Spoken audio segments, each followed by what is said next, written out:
Di suatu negeri, ada seorang raja yang begitu kejam dan tidak adil, hingga seluruh rakyat sangat membenci.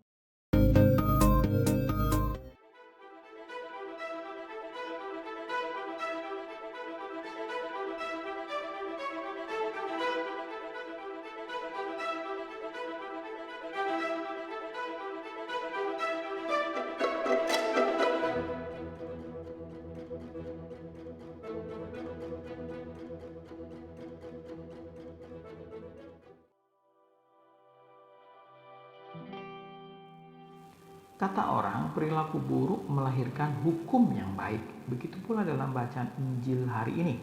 Sungut-sungutnya para ahli Taurat dan orang Farisi terhadap anugerah Kristus dan kebaikannya kepada para pemungut cukai dan orang berdosa memberikan kesempatan agar terjadi pengungkapan anugerah yang lebih penuh lagi.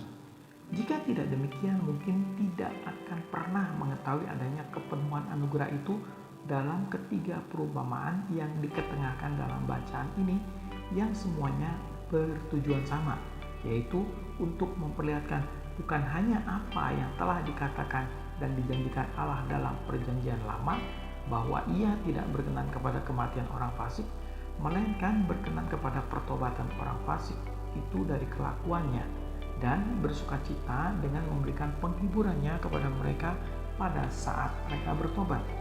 Nah, dalam bacaan tentu kita melihat pertama, bagaimana kesalnya orang-orang Farisi terhadap Kristus karena ia bergaul dengan orang-orang kafir dan para pemungut cukai dan memberitakan Injilnya kepada mereka.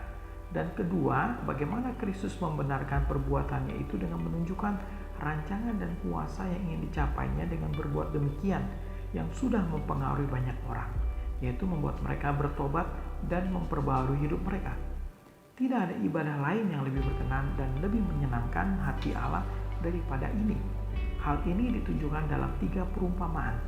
Tentang domba yang hilang, yang dibawa pulang dengan sukacita. Tentang uang dirham yang hilang, yang ditemukan kembali dengan sukacita.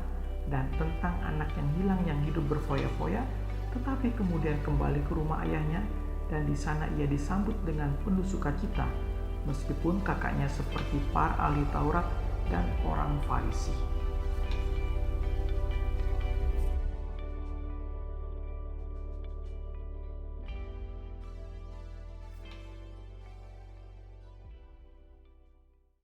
Raja Lalim yang bertobat.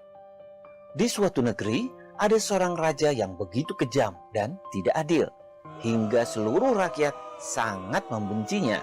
Mereka berharap raja itu segera mati, dan para menterinya diam-diam membuat rencana untuk menggulingkan si raja. Namun, suatu hari sang raja mengejutkan seantero negeri.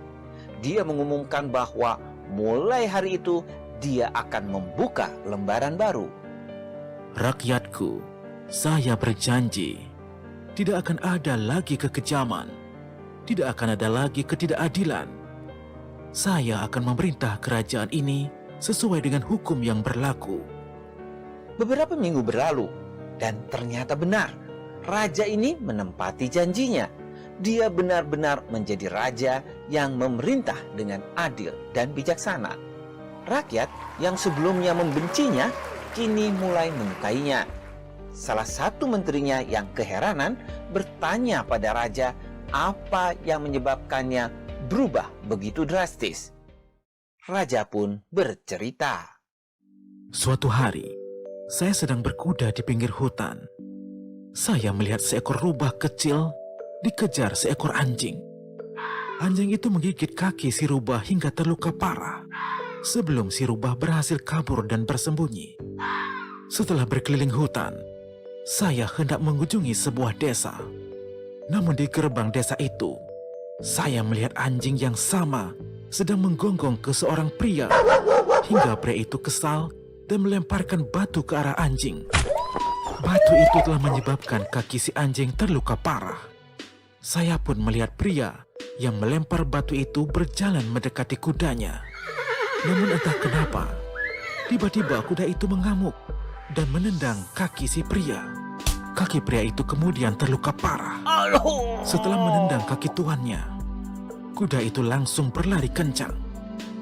Karena penasaran, saya segera memacu kuda saya untuk mengikuti kuda tersebut. Baru saja kuda itu melewati gerbang desa, dia terjatuh ke sebuah lubang, dan saya melihat satu kakinya terluka parah akibat terjatuh. Melihat ini semua, saya sungguh seperti dibukakan matanya. Saya sadar, jika saya terus berbuat tidak adil pada rakyat, suatu saat pasti saya akan menerima buah dari perbuatan saya tersebut. Sejak itulah, saya memutuskan untuk berubah. Menteri itu pergi dan diam-diam merasa yakin bahwa ini adalah saat yang tepat untuk menggulingkan sang raja dan merebut tahta. Dia mulai berpikir untuk segera melaksanakan rencananya untuk membunuh sang raja. Karena tenggelam dalam pikiran, dia berjalan dengan tidak memperhatikan tangga di depannya dan terjatuh hingga membuat lehernya patah. Siklus perbuatan selalu memberi kita kembali apa yang kita berikan kepada orang lain. Jika berbuat baik, maka kebaikan itu akan datang kembali kepada kita.